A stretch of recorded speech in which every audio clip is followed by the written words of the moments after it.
Alejandro Torres, que como siempre es un honor tenerlo aquí en las cámaras y micrófonos de Sin Máscaras y de Reporteros MX. Alejandro, bienvenido, buenas tardes, ¿cómo estás? ¿Cómo te va?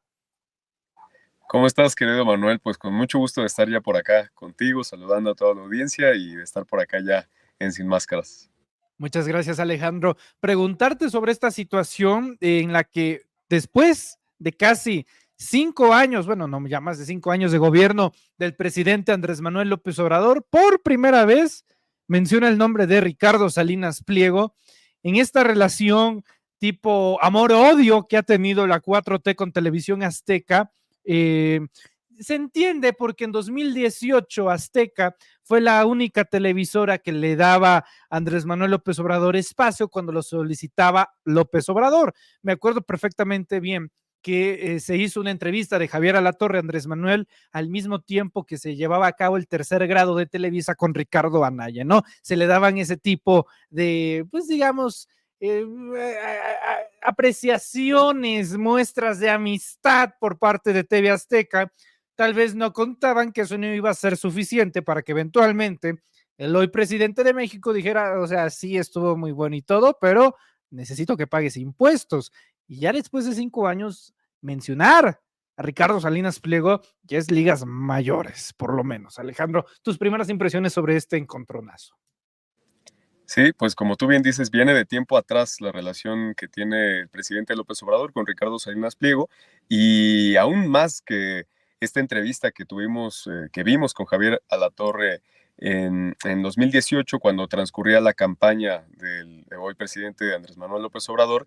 Después, ya cuando se inició el gobierno de la Cuarta Transformación, veíamos al presidente de Grupo Salinas, de Fundación Azteca, de todo este consorcio, que era nada más y nada menos Esteban Moctezuma, como secretario de Educación Pública. El representante de Ricardo Salinas Pliego, hay que decirlo, de este grupo empresarial al frente de la Secretaría de Educación, y la cercanía que existía en ese momento con Ricardo Salinas era más que evidente. Además, era público que Ricardo Salinas Pliego formaba parte del Consejo Asesor del presidente López Obrador, en el que están otros empresarios mexicanos como Carlos Slim, que también se ha mantenido muy cercano al presidente Andrés Manuel López Obrador. Y bueno, pues esta relación en los primeros años, en los primeros meses del sexenio, a pesar de las diferencias que tenían entre ellos, que tenía Ricardo Salinas con el presidente López Obrador, diferencias ideológicas de A ver, alguien que perdimos. Sí, adelante, adelante, Alejandro. Adelante. ya, ya estamos de vuelta. Ya. Ya estamos de vuelta. Es que saliste y yo me estaba comiendo una papita. Una disculpa. Adelante, Ale. Ok, ok, una disculpa, pues ya estamos por acá. No, no te Y te preocupes, no te decía preocupes. que una diferencia de dos personajes que son tan distintos ideológicamente. Por un lado, un fanático del neoliberalismo, de los ideólogos de esta ideología, del modelo que se implementó en México durante los últimos 40 años.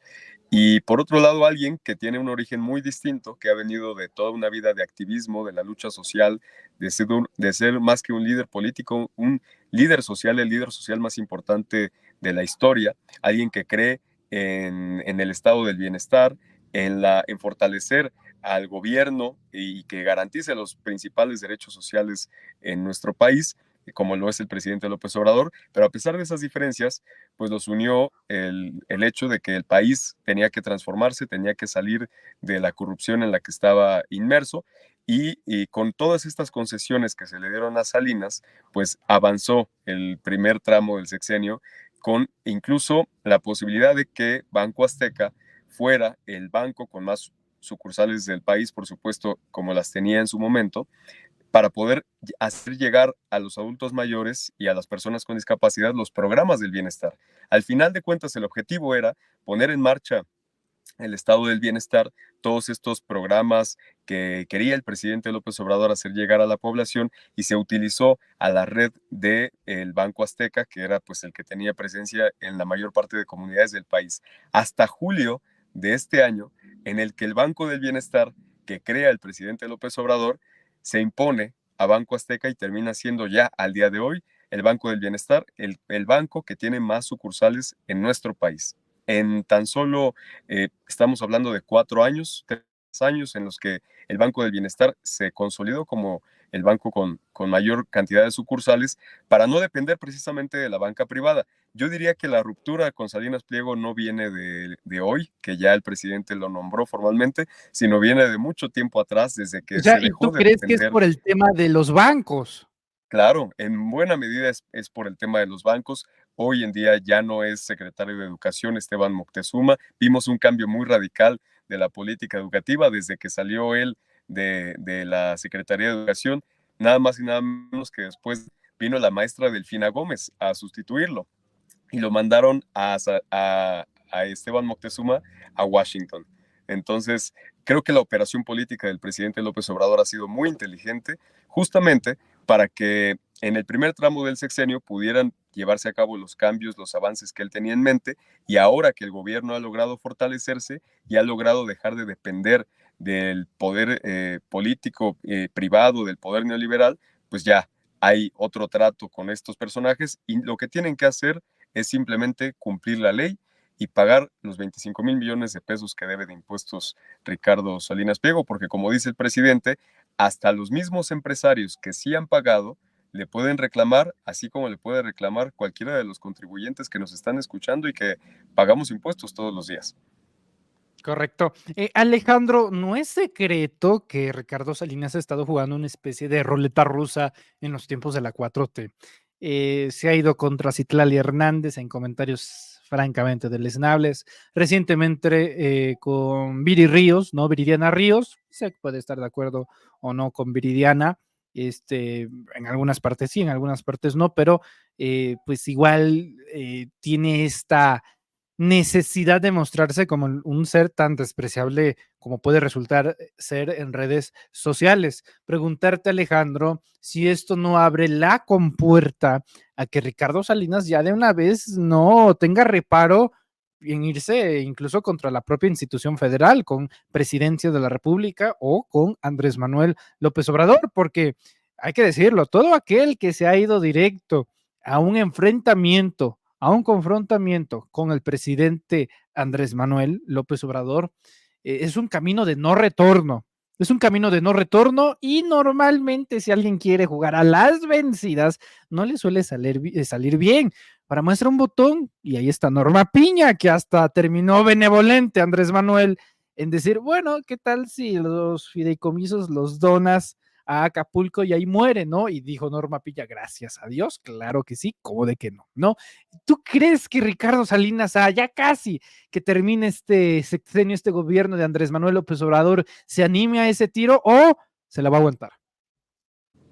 Sí, el presidente Andrés Manuel López Obrador está acostumbrado a vencer con cualquiera de los adversarios que ha tenido a lo largo de su carrera. Tarde o temprano la historia le ha terminado dando la razón, aunque pueda haber batallas que ganen sus adversarios o pequeñas batallas, pequeñas disputas que pareciera ser que en lo inmediato pierde no solo el presidente, sino que en las que perdiera terreno la cuarta transformación. Al final el tiempo le termina dando la razón al presidente y creo que esta no sería la excepción.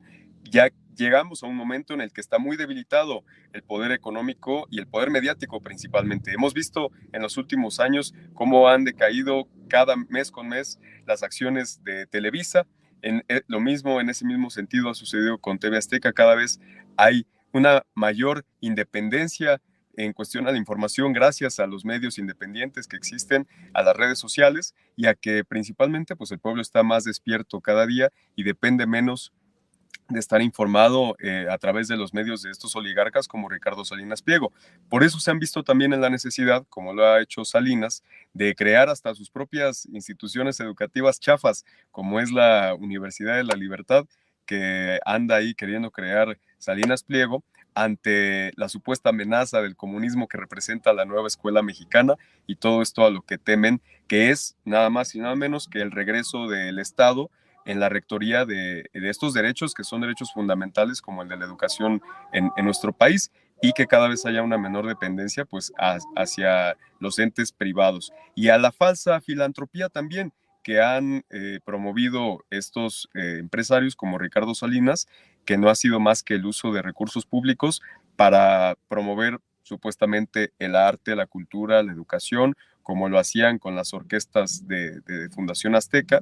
Y bueno, pues ahora yo creo que lo más seguro es que Ricardo Salinas va a tener que pagar los 25,000 millones de pesos que debe, ya no solo por una presión social, sino del mismo empresariado mexicano que se ha sujetado a estas reglas y que bueno, pues ya ahora se queda cada vez más solo Ricardo Salinas Pliego. Ni todo el dinero que tiene le va a servir para comprar a los jueces, a magistrados, a ministros, cuando se le acabe toda la legitimidad pública y cada día queda más exhibido como el usurero que es, no solamente por esto, sino como dices, por el trato que ha dado deleznable y misógino a Sí. muchas de las mujeres periodistas políticas en nuestro país y que también, por supuesto, debe ser sancionado todas esas conductas.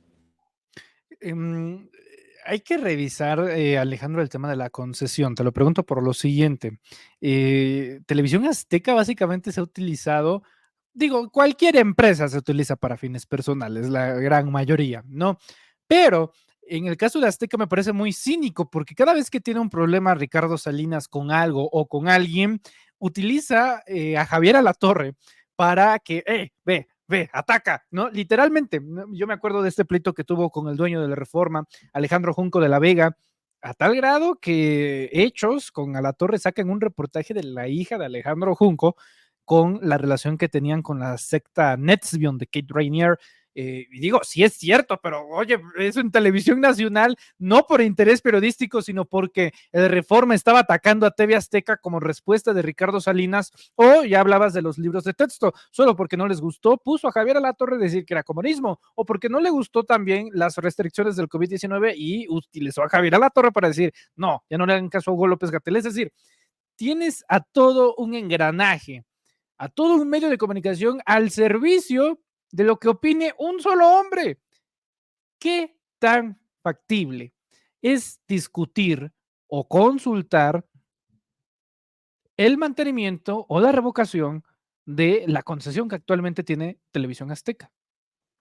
Sí, sigue siendo muy peligroso porque tienes, como dices, a toda esta maquinaria mediática, a todo un medio de comunicación en manos de un fanático del capitalismo, en manos de un agresor como lo es Ricardo Salinas, de un corrupto, un evasor de impuestos y que ha utilizado ese medio en contra del interés público, porque a pesar de que tengan la concesión, tienen el compromiso social de mantener esa concesión, pues cuando menos respetando pues el tener una línea pegada a la verdad y tener una responsabilidad social con el pueblo de México que no se vio durante la pandemia, porque lo más grave fue cuando hicieron un llamado a la sociedad a no hacer caso a las indicaciones que estaba dando el gobierno, en ese entonces encabezada la estrategia de comunicación en la pandemia por el doctor Hugo López Gatell, y también muy enojados, muy molestos porque el doctor Hugo López Gatell había promovido las sanciones a la industria de la comida chatarra, la industria azucarera y refresquera del país,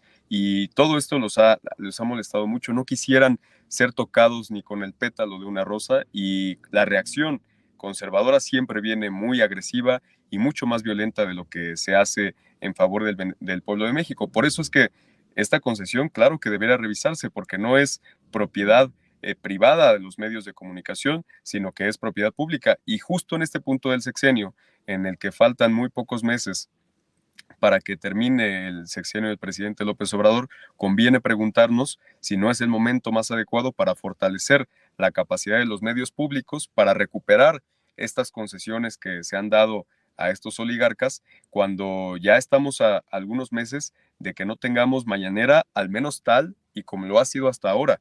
El instrumento de comunicación más importante para combatir la ofensiva conservadora que se ha dado desde el inicio del sexenio ha sido justamente la mañanera, que tiene una audiencia impresionante, que ha logrado romper récords incluso globales y que logra ser un arma de comunicación y de contrarrestar las mentiras, el odio de la derecha, que ya no vamos a tener tal y como la conocemos en unos meses. Entonces se hace más indispensable, ahora más que nunca, el cuestionar la posibilidad de retirar esta concesión a TV Azteca y ponerla en manos y al servicio del pueblo de México. Mira cómo son las cosas, estimado Alejandro. Luego salen noticias de última hora y terminan siendo relacionadas con la persona con la que tenemos interlocución en ese momento. La máxima casa de estudios, la UNAM, acaba de sacar un comunicado, estimado Alejandro. Ya dieron un veredicto sobre el título de Xóchitl Gálvez. Recordarás que estaba totalmente atiborrada y señalada de haber cometido plagios. Y mira qué locura. El grado de demencialidad a la que se ha metido la UNAM, Alejandro, porque Xóchitl admite, y lo dijo en sus palabras, la pendejié. La verdad sí copié en algunas partes. Así lo dijo ella, la pendejié. Hay una confesión de que sí hubo plagio. Y la máxima casa de estudios, la Universidad Nacional Autónoma de México, acaba de confirmar que Xóchitl Gálvez Ruiz no plagió su trabajo para titulación. Entonces, imagínate, en este país es capaz de decir a alguien, pues la verdad, sí robé 10 millones de pesos y que la fiscalía diga, no tengo evidencia de que diga que terminó robando, no lo puedo procesar. La UNAM dice, no, no plagió. Acabamos de verificar, Xóchitl Gálvez no plagió su trabajo para su titulación como ingeniera informática. Pues es un guiño de la máxima casa de estudios, un guiño de la Universidad Nacional Autónoma de México a la oposición frente al proceso electoral de 2024, que ya estamos a nada de comenzar las precampañas este 20 de noviembre, y en medio de este proceso que ya de hecho ha iniciado en los hechos desde hace varios meses, pues la universidad le hace un guiño a la oposición, mostrándole su respaldo, mostrando a Xóchitl Gálvez, a quien han decidido que encabece los esfuerzos del Frente Conservador, para que se mantenga impune, pueda llegar con su reputación intacta al día de la elección, pero esto pues al menos en cuanto a la ascensión, porque su reputación pública, su reputación que le da, que es la que puede aprobar o no el pueblo de México, está totalmente desprestigiada y es lo que reflejan las encuestas, cuando cada día vemos que en las encuestas que se publican, incluso desde los medios conservadores, Xóchitl Gálvez se va más y más al suelo. Algunos seguimos dudando que llegue Xóchitl Gálvez a la candidatura de la presidencia y bueno, pues esta va a ser la última palabra que al final cuente, que es la del pueblo de México, la que se va a dar en las urnas. Por mucho tiempo ya hemos sabido la operación de las instituciones como el Tribunal Electoral, de incluso las universidades que están desafortunadamente en manos de la oposición.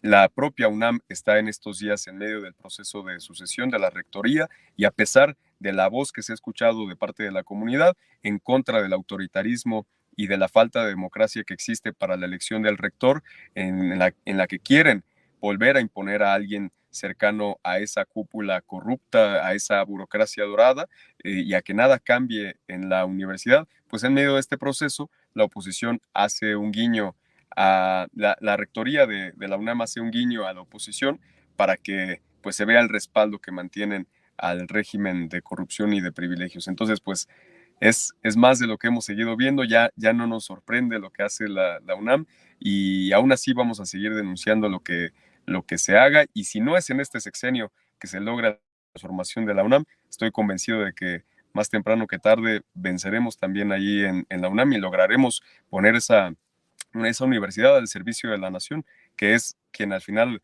pues financia y hace que exista la propia universidad. Pues vamos a ver cómo resulta y evoluciona todo el asunto. Alejandro, por lo pronto yo te agradezco mucho tu tiempo, presencia y análisis, que nos hayas tomado la llamada hoy viernes y te pido por favor que nos compartas tus redes sociales para estar al pendiente de la cobertura analítica que realizas a través de ellas. Gracias como siempre, Ale.